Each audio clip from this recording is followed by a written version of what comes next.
Railway శాఖలో కొత్త notification release అయిపోయింది. అది కూడా ఎటువంటి రాత పరీక్ష లేకుండా డైరెక్ట్ ఇంటర్వ్యూ ద్వారా జాబ్స్ ఇస్తున్నారు. అంతేకాదు ఫ్రెషర్స్ కూడా అప్లై చేసుకోవచ్చు. స్టార్టింగ్ సాలరీ 47,000 రూపాయలకు పైగానే ఉంటుంది. జాబ్ పోస్టింగ్ కూడా మన విశాఖపట్నంలోనే ఉంది. కాబట్టి ఏపీ, తెలంగాణ అభ్యర్థులు ఈ ఛాన్స్ అస్సలు మిస్ చేసుకోవద్దు.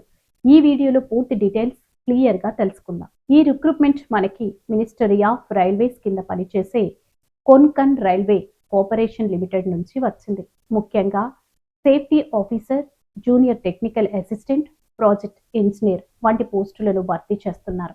ఈ జాబ్స్ కి సెలెక్ట్ అయిన వారికి స్టార్టింగ్ సాలరీ 47,000 రూపాయలకు పైగానే ఉంటుంది. లొకేషన్ ఆధారంగా సాలరీ మారుతుంది. దీంతో పాటు DA, medical allowance, health benefits, life insurance, premium, travel facilities, hotel allowance వంటి అదనపు బెనిఫిట్స్ కూడా ఉంటాయి.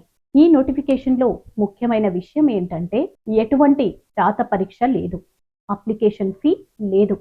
డైరెక్ట్గా వాకిన్ ఇంటర్వ్యూ ద్వారా సెలెక్షన్ చేస్తారు. నోటిఫికేషన్లో ఇచ్చిన అప్లికేషన్ ఫామ్ని ప్రింట్ చేసుకోవాలి. అందులో మీ డీటెయిల్స్, ఫోటో, సిగ్నేచర్ అన్నీ ఫిల్ చేయాలి.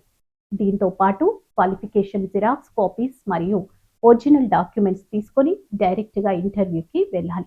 ముందుగా సేఫ్టీ ఆఫీసర్ పోస్టుల గురించి చూస్తే ఏజ్ లిమిట్ 18 నుంచి 55 సంవత్సరాల మధ్య ఉండాలి. Job location Visakhapatnam. Qualification industrial సేఫ్టీలో డిప్లొమా చేసి ఉండాలి. దీంతో పాటు ఇంజనీరింగ్ లేదా సైన్స్ డిగ్రీ డిప్లొమా ఉండాలి. ముఖ్యంగా ఫ్రెషర్స్ కూడా ఎలిజిబుల్. జూనియర్ టెక్నికల్ అసిస్టెంట్ పోస్టులకు ఏజ్ లిమిట్ 45 సంవత్సరాల లోపు ఉండాలి. Qualification mechanical, production, automobile manufacturing వంటి ఇంజనీరింగ్ బ్రాంచెస్లో డిగ్రీ ఉండాలి. ఎక్స్పీరియన్స్ 2 years ఎక్స్పీరియన్స్ అవసరం. ఇంటర్వ్యూ తేదీలు కూడా ప్రకటించారు. జూనియర్ టెక్నికల్ అసిస్టెంట్ మే 25, సేఫ్టీ ఆఫీసర్ మే 26. ఉదయం 9 గంటల నుంచి మధ్యాహ్నం 12 గంటల వరకు ఇంటర్వ్యూస్ జరుగుతాయి. ఇంటర్వ్యూ వెన్యూ మాత్రం నావీ ముంబైలో ఉంటుంది, కానీ జాబ్ పోస్టింగ్ మాత్రం విశాఖపట్నంలో ఉంటుంది. ఫ్రెండ్స్, ఇది చాలా మంచి ఆపర్చునిటీ. ఎగ్జామ్స్ లేకుండా రైల్వే డిపార్ట్మెంట్లో జాబ్ పొందే ఛాన్స్ చాలా అరుదుగా వస్తుంది. అందుకే ఎలిజిబుల్ ఉన్నవాళ్ళు తప్పకుండా ఇంటర్వ్యూకి అటెండ్ అవ్వండి.